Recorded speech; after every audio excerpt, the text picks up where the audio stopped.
tenho a sensação de que essa nossa discussão, por conta da nossa cultura, ela é desatualizada.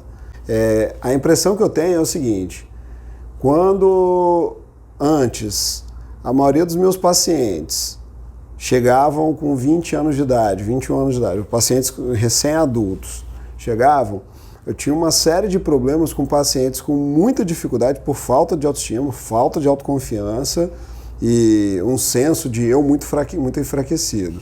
O outro problema que eu acho que é o problema moderno. Sim. O que eu estou recebendo hoje, mais frequentemente em jovens adultos de 20 anos de idade, 18 anos de idade e tal, é o oposto. É um excesso de autoestima produzido por uma comunidade, por pais extremamente indulgentes que amam qualquer manifestação daquela criatura, mesmo manifestações muito inadequadas, e aí eu chego com pessoas com uma autoestima e autoconfiança artificialmente constituída, porque assim, por mais que o seu eu precisa ser validado, você precisa ser valorizado enquanto existência, mas você faz parte de uma comunidade e você precisa ser minimamente útil para essa comunidade, minimamente sensível ao outro que participa dela. Então, quando você está produzindo pessoas com excesso de senso de autoestima, ou seja, narcisistas, que chegam na fase adulta e não são capazes de trocar com o outro, de serem úteis, que não tem nenhum repertório, com um mínimo de competência, a gente hoje também está tendo, numa realidade clínica, um problema inverso, que é o seguinte: eu tenho pessoas com excesso de autoestima.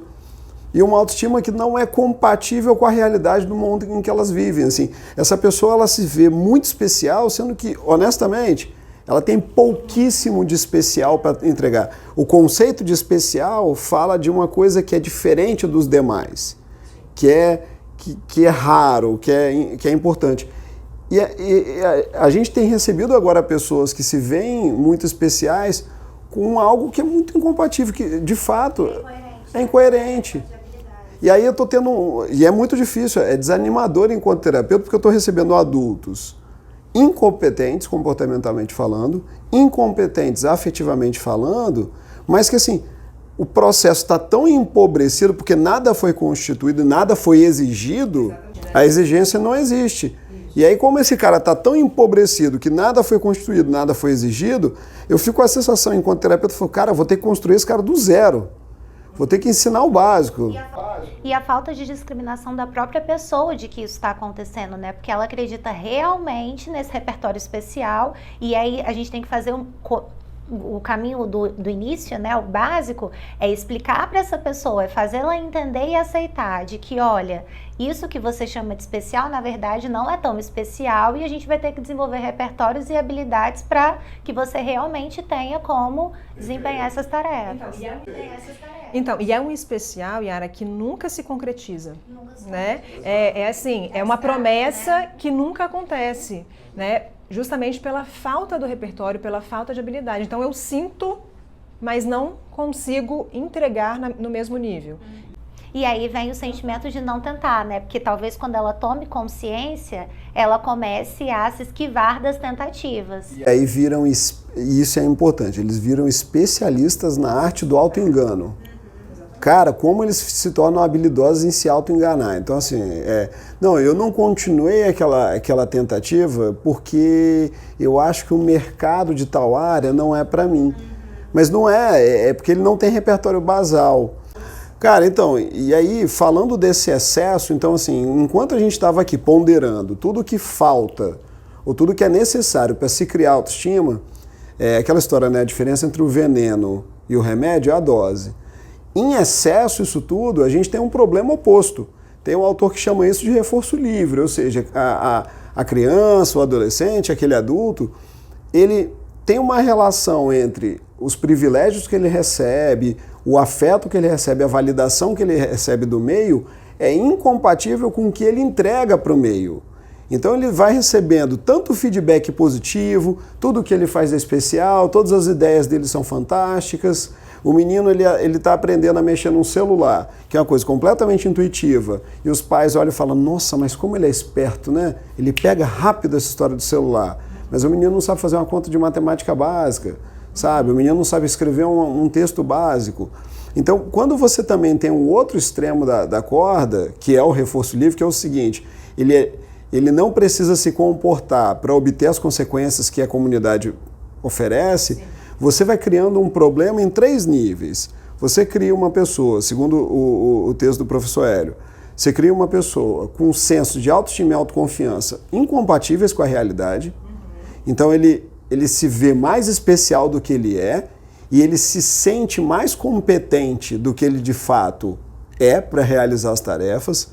O segundo ponto é que esse cara, ele tem um problema que ele se torna um supersticioso, como ele acredita que só dele pensar que ele consegue algo, então aquilo é realizável.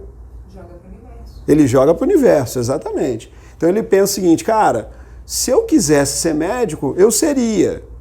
Mas ele não está levando em consideração que ele não tem a menor competência básica, em termos de insumos, de capacidade de fazer uma prova, para passar no vestibular mais fácil que tiver em medicina do Brasil. Inclusive de engajamento para o próprio estudo, né? Para o próprio processo. Então tem a persistência, tem ali o esforço, e ele às vezes não dá conta.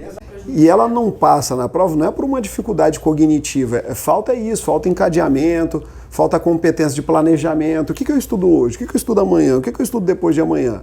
Então ela tem uma superstição de que assim, se ela deseja, como tudo na vida dela foi assim, eu desejo, aconteceu, porque havia um terceiro me oferecendo os privilégios. Eu viro adulta, eu não tenho mais esse terceiro oferecendo os privilégios, mas mantém-se a ideia de que se eu desejo, vai acontecer.